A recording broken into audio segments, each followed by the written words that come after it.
Thank you. Thank you for coming. Thank you for inviting me. It's a pleasure to be back to the state of Michigan. We get influence. I can tell the people from Michigan when I'm riding my bicycle because the marijuana smoke is coming. I just want to make one thing clear before I start, in light of what John said. I do not plan to kidnap Gretchen Whitmer. Okay? Let me make that perfectly clear. And if you're here to help me do that, you should leave now. Generally, when you have one of these plots, if you've got 10 people, 7 of them are FBI agents. Okay? But as John said, the world is changing very quickly. I have an alumna of Temple University. Welcome here. I told her basically that I gave the speech a week ago and I have to change the speech on a weekly basis now because world events are happening so quickly. But just because things are changing doesn't mean they don't remain the same. And if there's one thing constant in this world that we live in right now, it's the Holocaust narrative. That is the Constitution, that is the epic, that is the Aeneid of the American Empire. And it came into being after World War II. And I'd like to talk about it in light of current events. Specifically, yesterday, how's that for a current? Okay, I haven't watched the television today, so I can't talk about what happened today. But it was yesterday that there was a press conference in Tel Aviv. 2 people showed up to speak. One of them was Benjamin Netanyahu, Prime Minister of, what's that state called? Israel, yeah, in the Middle East. And the other was Anthony Blinken, who is the Secretary of State of the United States. Now, he introduced himself in what I thought was an interesting way. First of all, there's a question here, okay? Why is Blinken speaking to Netanyahu? Isn't Netanyahu the head of that country, whatever it's called? And who's the head of this country? Is it Anthony? No, there's a guy named Joe Biden who's the president. Why wasn't he there? Well, I think there's an answer to that question because last time he met with Benjamin Netanyahu in the middle of something or other, he made the sign of the cross. Did you see that? Well, I think that they're worried Joe might make the sign of the cross in Israel. At that point, every rabbi in the country would run up and try and spit on him. So they had to bring Blinken in.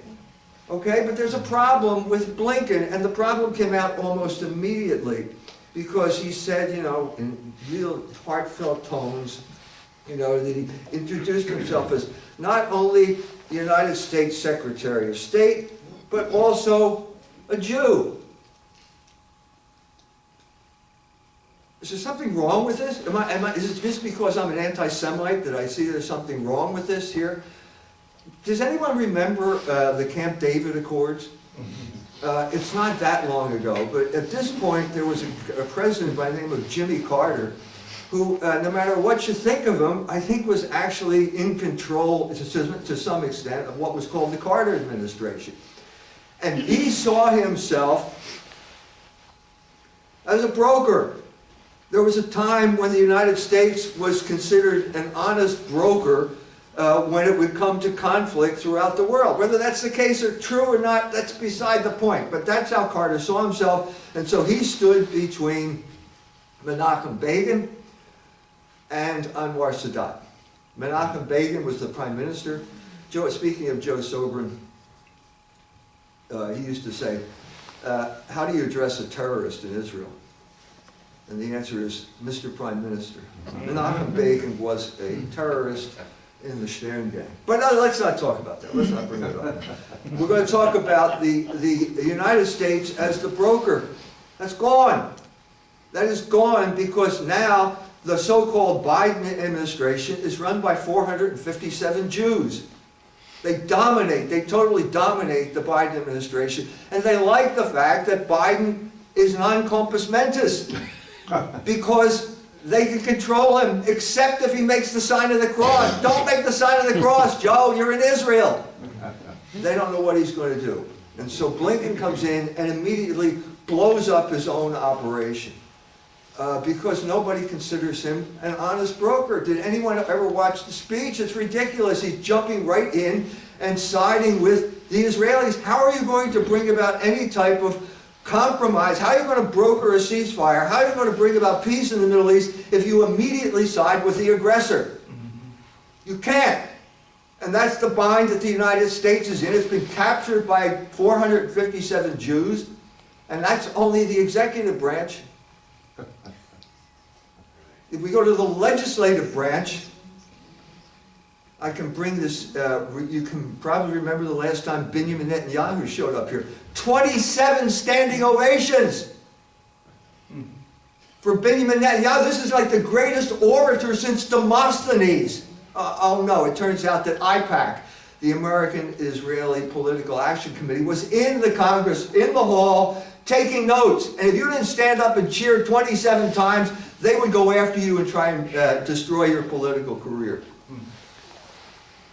These people have taken over our government. Okay? Now the problem is, Blinken doesn't know how to talk. He's the Secretary of State. This means he's a diplomat. He doesn't know how to do diplomacy. There's only one thing he knows how to do. Whatever the discussion, wherever you go, whenever he walks into the room, I'm going to go out on a limb. I think you can set your watch by this. Before the speech is over, he will say, I have relatives who died in the Holocaust. This is now the fundamental statement of the Biden administration. Anyone who comes into a room, no matter where it is, don't know what to say, I know, I'll say I have relatives who died in the Holocaust. And I said this before, I've said it a number of times before, and lo and behold, he did exactly that at the press conference.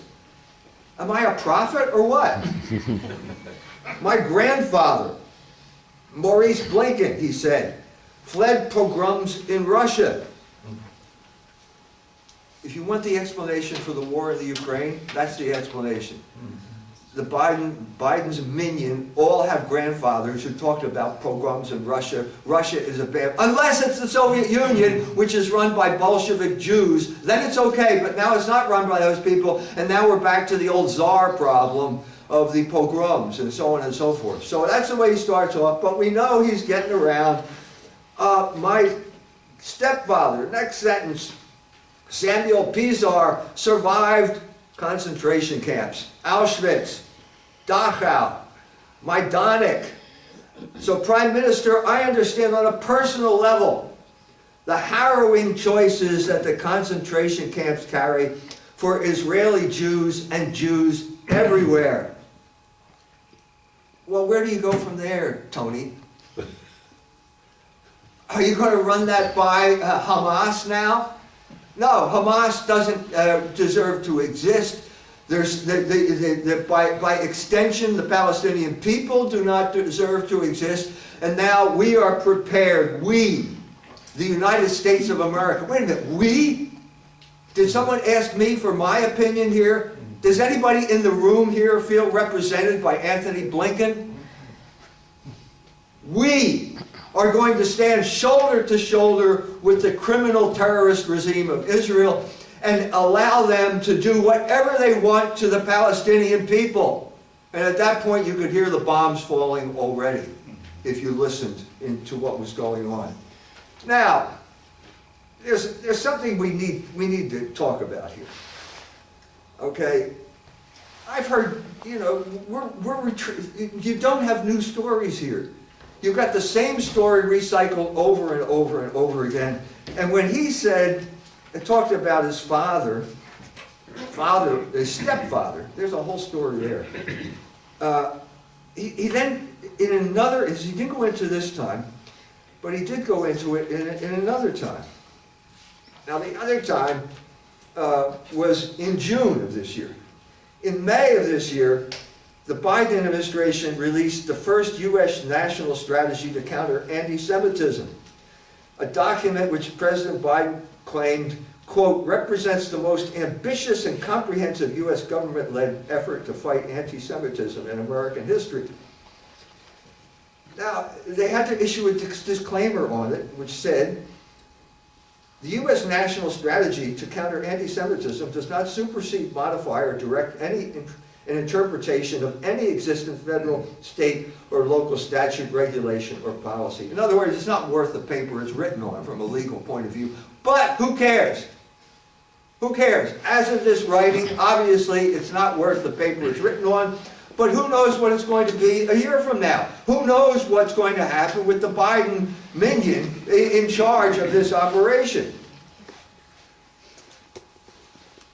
Then you get to read the details. The breathtaking scope of this document. It's every aspect, every branch of the government now has to come up with a plan to combat anti-Semitism. And that includes the Department of Agriculture. And the Department of Agriculture includes the U.S. Forest Service. So the U.S. Forest Service is going to have to come up with a plan to combat anti-Semitism. So I'm going to make a prediction. If this thing becomes law, they're going to go after Smokey the Bear. I guarantee it. That hat, it looks a lot like the hat the Nazis used to wear.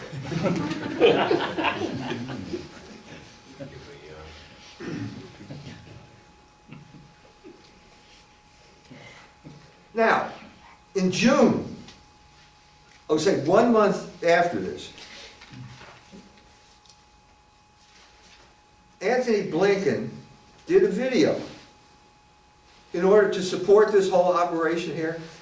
He did a video that was promoted by the World Jewish Congress, produced by the World Jewish Congress, in which he finally got around to telling us about the story of his stepfather, Samuel Pizar, the one that just got mentioned in this conference. It turns out that Samuel Pizar was a prisoner, he mentioned that, in 3 concentration camps. Depending on the story, it's 3, it's 5, there's all kinds of different concentration camps here. And he was in all of them. Okay, but toward the end of the war, he's in Bavaria. He's in the woods in Bavaria. Now, he either got there from the Engelberg Tunnel, which was 300 kilometers north, or from Dachau, which was about 50 kilometers east of there.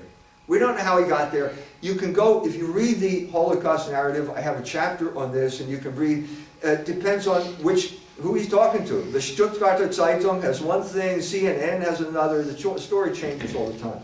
But one thing that never changes is that moment where Samuel Pizar comes in contact with the Americans, okay? This is what Blinken said. He's quoting his stepfather.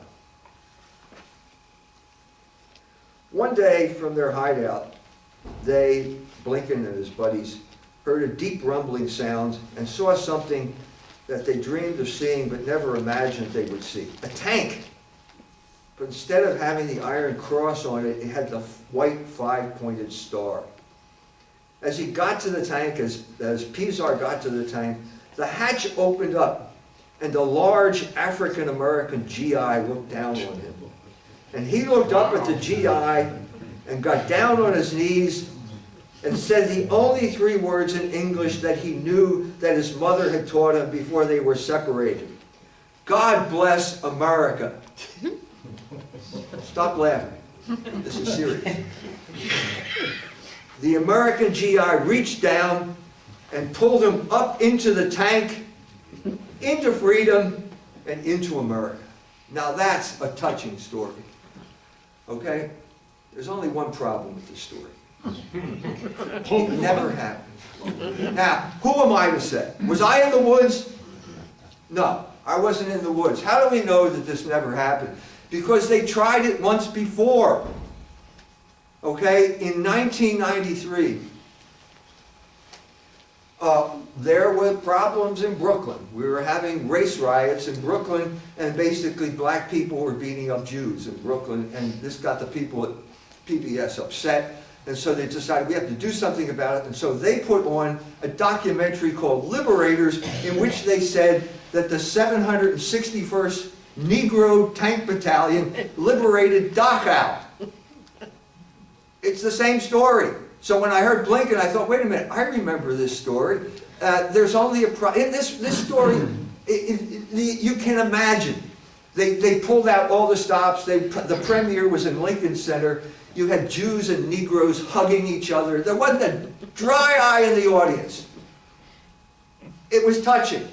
You know what I mean? And it also solved the riot problem in Brooklyn, which was caused by the Jewish Messiah, whose name was Menachem Schneerson, who was in his motorcade. And when the Messiah goes through Brooklyn, he doesn't follow traffic laws, so they ran a red light and killed a black child, and that's what caused the rioting. So now you got this, the whole Black-Jewish alliance, which is a fundamental factor of American politics, was threatened, and now you had the healing of the Black-Jewish alliance until someone raised an issue that no one wanted to raise, which is basically the 761st Tank Battalion was never near Dachau. Never. Okay, there was a tank battalion, never got there. The closest it got was Regensburg, which is about 100 miles northeast, and then it headed farther west. It was never near Dachau, it was never near Pizar, it never could have happened. Now, who brought that up? The American Jewish Committee blew the whistle on this charade. So what do we have here? What do we have? A situation here we have now. Blinken's a liar. I hope any FBI agents here, please convey that to Mr. Blinken. Tell him I said that. Because it could never have happened. I think in order to lie, you have to know that it's false. I think he knew it was false. I think he knew this, and I think he decided to play this card anyway, because this is the Holocaust card. Okay? This will win any argument. And this is what Blinken has gotten used to for his entire adult life, because Pizar could win any argument. He could even beat people in ping pong using the Holocaust narrative. This is in his memoir. He's playing ping pong with a German. And he's starting to lose. He's getting hot. So he rolls up his sleeve, and guess what's on his arm? The Auschwitz tattoo. At that point, the German drops his paddle and he wins the game. This is the type of thing that's going on right now. This is the Holocaust narrative. This can be used if you ever want to, let's say a cop stops you in Sturgis. As soon as you roll down the window, tell him, I have relatives who died in the Holocaust. I guarantee you will not get a ticket. So what is this? What is this narrative? Where did it come from? The book is about the whole story. The book is, I have a PhD in American literature from Temple University. So for once I'm qualified to write this book. I've written books on economics. What do I know about economics? Nothing. Other than what I study. Psychology, metaphysics. I've written books about, finally I'm writing a book where I'm qualified to write about, because this is one artifact, one literary artifact after another. So Diary of Anne Frank, and Elie Wiesel's Night, and so on and so forth. They're all in there. Where did it begin? What is it and where did it begin? So let's go back to what I think is the crucial moment here, which is basically the Allies are coming into Germany. Eisenhower's army comes into a place called Ohrdruf, and there's a concentration camp there. Now, nobody talks about Ohrdruf anymore. Nobody knows about it. But when he went in there, it goes into the camp, and there are dead bodies all over the ground there. Corpses lying all over the place. Is that real? Of course it's real. Those corpses were real. This isn't extras in a movie. That's real. That is what we call a category of reality. Okay? What does Eisenhower see here? He doesn't see dead bodies. He sees an opportunity to justify himself in light of the war crimes he has committed. Now, if you want war crimes from Eisenhower, one of the most significant, which never came out, was the whole story of the Rheinwiesenlager, the Rhine Meadows camps, where he basically took German soldiers, refused to declare them prisoners of war, because then you have to follow Geneva Conventions, just set them up on the floodplain of the Rhine, which is where I lived from 73 to 76, and no water, no food, no shelter. Does this remind you of anything? Does it remind you of Gaza? This is exactly what's happening in Gaza, okay? They turned off the water, they turned off the electricity, and there was some Jew mocking them by drinking water out of a spigot. Okay? This is the way this empire works, and whenever the empire has to justify itself, it is now using the Holocaust. So what did Eisenhower do? Basically, General McClure is head of psychological warfare. He calls General McClure and says, we need to bring Congress in to show these pictures to the world so that the American soldier knows what he's fighting for. Well, that's interesting, because at this point in time, a significant American soldier by the name of General Patton wasn't sure what he was fighting for. He felt that the Germans were superior to the Soviets. The Soviet barbarians are taking over Germany, and the Germans are being punished by Jews coming back seeking revenge after they ran away. This is what's going on now. And you add to that the firebombing of Dresden. You add to that the Soviet army raping and pillaging its way in from the east, and you've got lots of guilt. Guilt. And so Eisenhower decides, we're going to put on a show here. Calls in General McClure. I'm not going to do it here. We're going to go down the road a little bit, and the name of the camp down the road is called Buchenwald. And Buchenwald is near Weimar, and so what Eisenhower does is that basically we're going to get 2,000 people, march them out of Weimar, and we're going to march them to this camp, and we're going to have Billy Wilder here to do the filming. Now, Billy Wilder became famous in Hollywood by directing Marilyn Monroe in movies like Some Like It Hot. Okay? He is the propaganda director here for this thing. And so they march the people out, and there's a table like this table here, and there's a man by the name of C.D. Jackson, a very important figure, one of the most important figures in post-World War II America. C.D. Jackson was McClure's assistant. He got his start in propaganda. He then became the right-hand man of Harry Luce, who was head of Time Life, and Time Magazine was the propaganda ministry of the CIA during the 1950s. He then became the campaign director of Eisenhower and got Eisenhower elected president by playing the Holocaust narrative. And so what's he do here? Sets up a table, and on the table there is a pelvis, human pelvis, which he says Nazis used as an ashtray. There were 2 shrunken heads. You didn't know the Germans shrank heads, did you? And a lampshade which is made out of Jewish skin. Now that lampshade, just to begin with, was not entered at the Nuremberg trials because everybody knew by then it was made out of goat skin and not Jewish skin. The 2 shrunken heads were basically taken from a museum. Does anyone know where they shrink heads?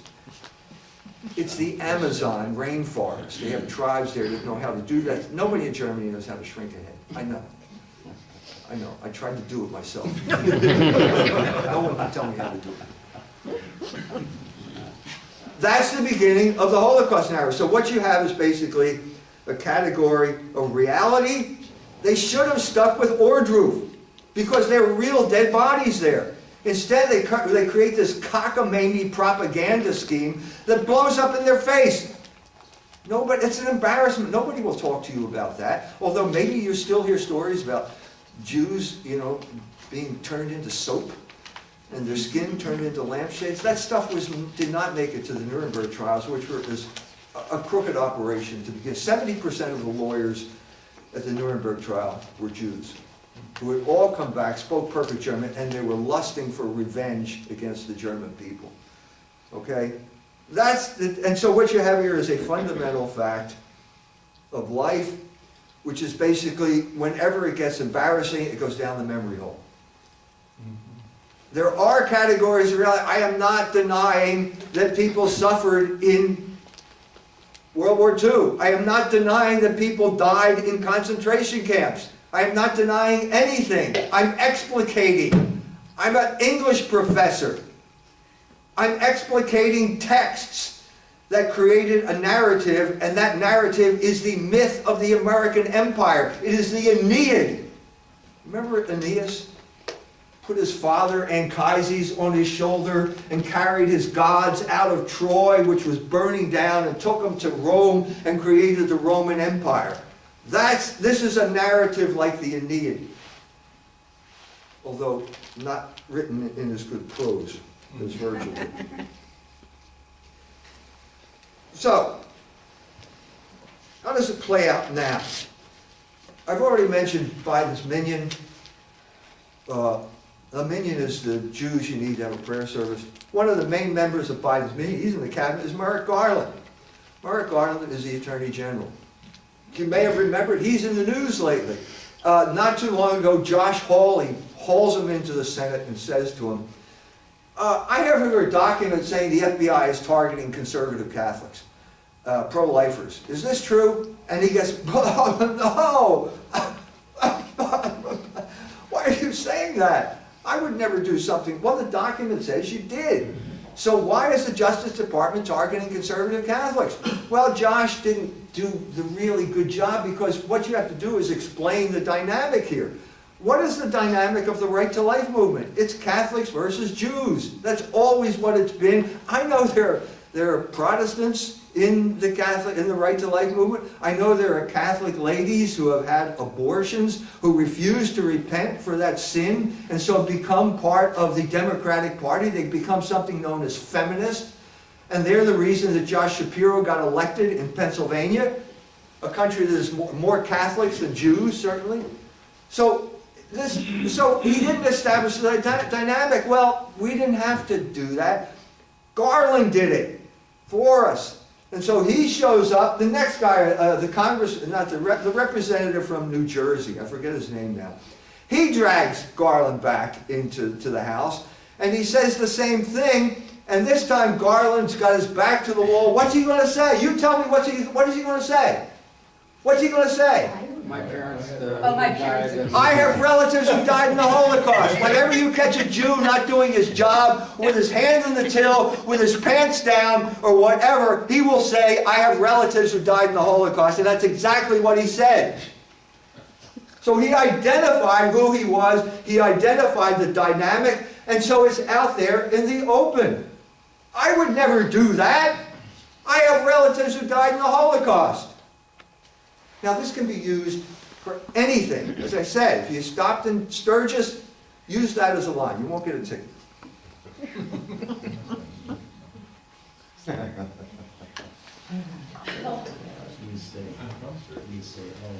You remember the trucker strike in Canada, not far from here. Just go to Detroit and cross into Windsor. These are people who, this was a COVID protest. The truckers couldn't get into the América. They had all kinds of regulations, restrictions. They can't make any money. This was, it's existential threat, and so they get in their trucks and they go to drive to Ottawa. And it becomes worldwide phenomenon. Big, people, Canadians waving flags as the truckers go by. They get to Ottawa, and here Justin Trudeau has a problem. What are we going to do? Now, Justin, you could have sat down with him and said, okay, it's not going to last forever. The restrictions will be lifted in 3 days. The truckers would have cheered. They all would have driven back to Calgary or wherever they came from, okay? He didn't do that because he doesn't represent the people of Canada. He represents the oligarch interests who want to control Canada. And the main group that controls Canada is the group we're talking about now. And the main weapon they have is what I've just mentioned. It's called the Holocaust narrative. So what happened when the truckers show up? A Jewish member of parliament by the name of Yara Sachs stands up, and she says, the first thing out of her mouth is what? We can all say it together. I have relatives who died in the Holocaust. And at that point, the whole story is over. And then this is a prelude. Once she established that she is completely infallible now, she then says, this is one of the most famous statements to come out of this thing. Honk honk equals Heil Hitler. Yeah. Oh, yeah. Remember that? Honk honk equals Heil. Who knew? Who knew? Okay, so those truckers are Nazis. Now, how do we know that? Oh, that's a kind of stretch, isn't it? No, because someone found a poster lying next to a truck. And the poster, a little flyer, said that the media are controlled by Jews. Now, this was proof that that trucker was an anti-Semite. Now, wait a minute. It turns out that the flyer came from Florida. That's southern Canada. How did that flyer get there? We're supposed to believe that the trucker it fell out of the truck, obviously, because it was loaded with anti-Semitic propaganda. Well, it turns out that there's one answer to that question, and the answer is Bernie Farber, a Canadian Jew who had relatives who died of the Holocaust, found something called an NGO called Canadian Network Against Hate, or Cohen, and his friend gave him that flyer. Well, did his friend plant the flyer? I think he did. Because as soon as you have evidence like this, you can destroy the argument. Now Bernie Farber, again, he had relatives who died in the Holocaust. His father was in Auschwitz. And so it's congenital now. It's DNA. It's passed along to your DNA.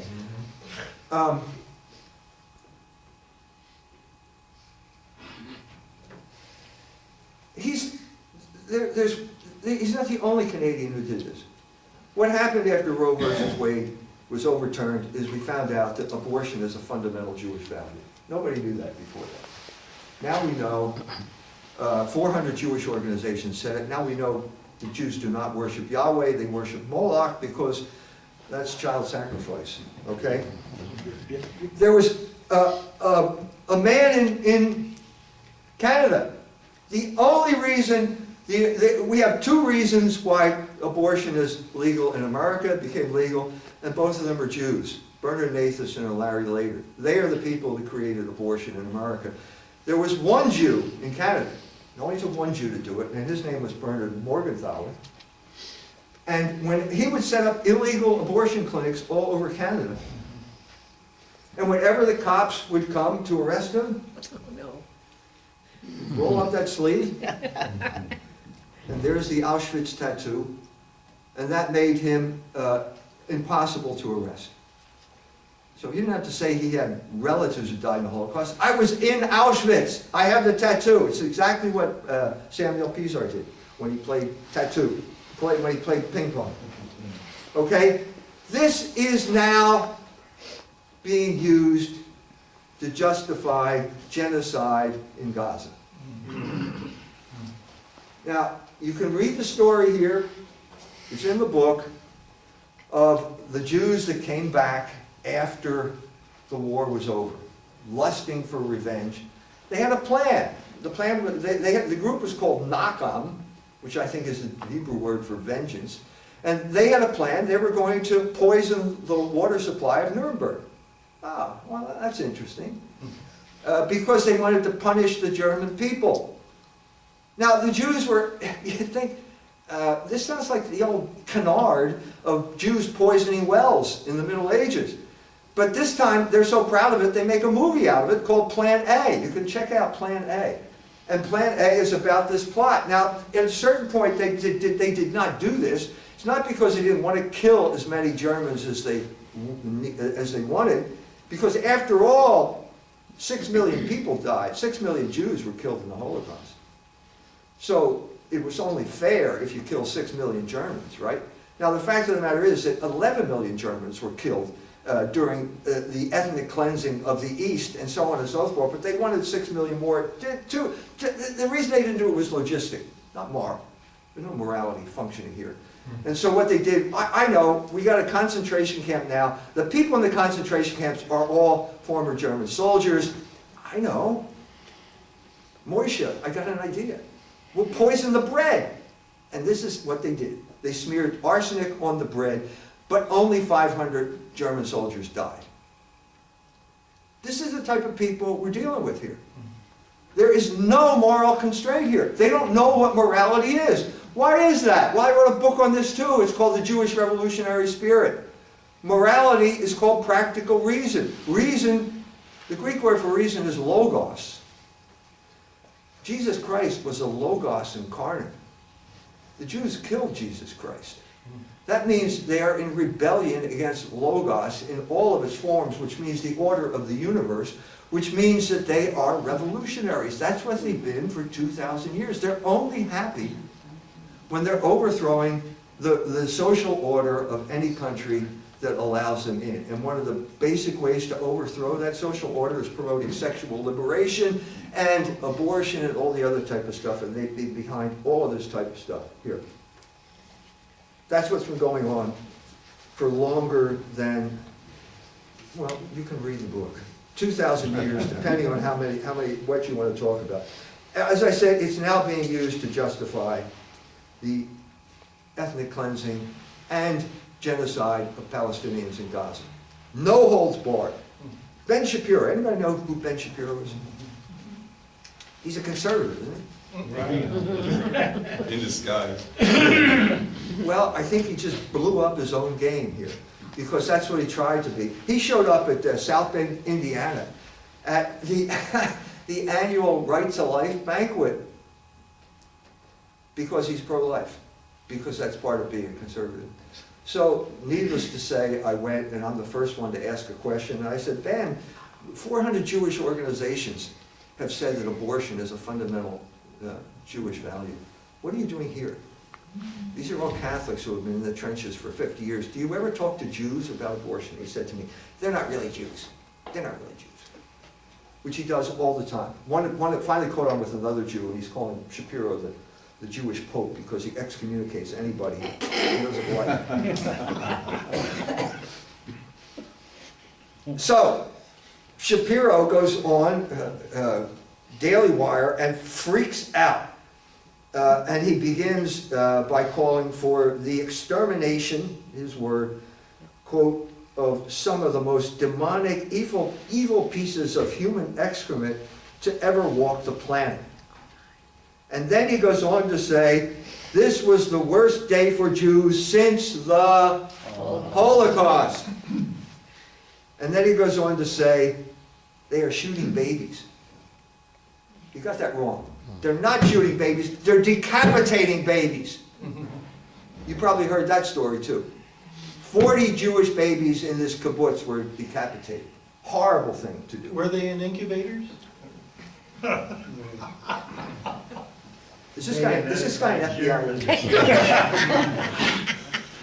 agent? So, needless to say, the first thing that crossed my mind when I heard this story was the story of the incubators in Kuwait, where Saddam Hussein and his henchmen grabbed babies out of incubators and threw them on the floor. What we found out at that point was that a little bit later, it turns out that the lady who said that wasn't in the nursery. She was an actress, and she was reading a script that was written by Hill and Knowlton, the public relations firm from Manhattan. And if you have an even longer memory, you can talk about the German army in the First World War coming into Belgium. And you know what they did? They basically threw the baby up in the air and then they caught it on a bayonet. Now that's awful. That's awful. But this is the type of propaganda. This shows you how desperate these people are to justify what they are doing. Were babies dying? Yeah. Where were they dying? In Gaza. Because the Israeli Air Force was attacking the most densely populated area on the face of the earth. And it was all civilians. They kept talking about Hamas targets. Hamas is in tunnels. They're not stupid. You cannot attack Hamas targets in Gaza with an airplane because they're in tunnels. The only thing, if you drop a bomb on Gaza, you are killing innocent women and children. And you can see the stories of real babies being pulled out of the rubble. That's what's going on here. That's what's going on here right now.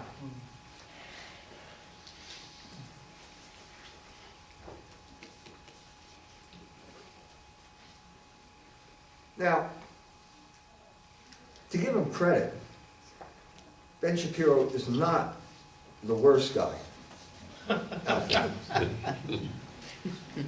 You want a guy who makes Ben Shapiro looked like a humanitarian ready to win the Nobel Peace Prize. You should read an article by Dov Fisher in the American Spectator. Dov Fisher is a rabbi. This is a man of God, at least claims to be. And he tells us that he actually didn't say this, but probably has said it other times. He didn't say he has relatives who died in the Holocaust. But he decided to play the Holocaust card anyway, by talking about Dresden. Now there is similarities between what happened to Dresden and what's happening in Gaza. I agree. I agree with the rabbi. But this is what the spin that he puts on it. As the German citizens of Dresden freely voted to make Hitler their democratically elected leader, so have the Arab Muslim population of Gaza chosen to be governed by a party with a singular focused platform and pledge to wipe Israel and Zionism off the face of the earth. So, what does that mean? If you voted for Hamas, you are not a civilian non-combatant anymore. And we can do whatever we want to you, because you are in the same area. Maybe you didn't vote for Hamas. Doesn't matter. You're going to die, because that bomb doesn't know whether you voted for Hamas or not. And the paradigm that they are using is Dresden, the Holocaust. That's the real Holocaust, by the way. And it happened to the Germans. Holocaust means burnt whole. What happened during the firebombing of Dresden is that 300,000 refugees who were trying to escape from the Soviet army ended up in Dresden, and they were attacked. That was the Venice of Germany. It was a beautiful city. There was no military significance, and it was a terror attack to kill German civilians, which is what they did. They were burnt alive, burnt whole, Holocaust. No, this is Dov, rabbi. There's a rabbi again. No civilian's presence can justify refraining from exterminating every terror site in Gaza. Terror site, what's that mean? You don't know what you're talking about. These are apartment buildings. Hamas is underground. You can't get Hamas with a bomb. Moreover, Hamas controls Gaza because the population of Gaza have voted for them repeatedly. They are no more innocent than German voters in Dresden who elected Hitler. How's that for moral equivalence? So now, the heirs, the Jews, who are claiming the Holocaust card to get them out of any trouble, are now saying that they have the right to act in the same way that that was indiscriminate killing of innocent civilians, because some German voters in Dresden voted for Hitler. Now wait a minute, let's take a step back here. Remember how I began this? This is Blinken going to Tel Aviv and saying he stands shoulder to shoulder with this group of people in our name. In the name of the American people. This has got to stop. This has got to stop. We cannot go on this way. Okay, the Jews dragged us into the war in Ukraine. They dragged us into the war in Iraq. They have dragged us into one war after another to fight for Israel, to die for Israel, to spend money on Israel, and now they're doing it again. The USS Gerald Ford, the aircraft carrier, is now right off the coast of Israel. There's no American. Where are the Americans? Where is Jimmy Carter? Where is Herbert Hoover? Because we're in a similar situation that we're in exactly in 1946-47. Those years are known as Das Hungerjahr in German history, because the Jew Morgenthau, who was Secretary of Treasury, was planned to starve the German people to death during this period of time, the helpless German people. And at that point, American heroes rose up and contested the Holocaust narrative. One of them was journalist Frieda Utley, did heroic work talking about these poor women with starving children in basements in places like Cologne, filled with water and rats. being treated like criminals. Another was Herbert Hoover, ex-president, Quaker. Hoover, the Quakers have always come to the aid of Germany. I'm no fan of Quakers. I grew up in Philadelphia. I know what they're like.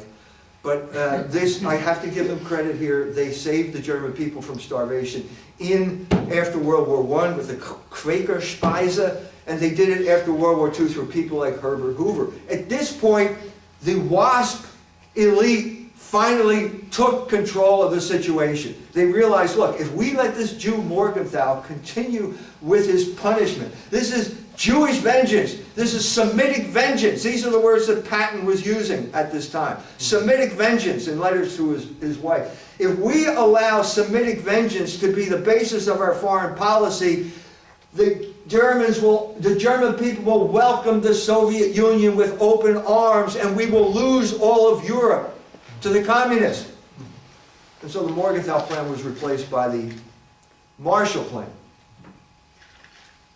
We're in the same situation right now.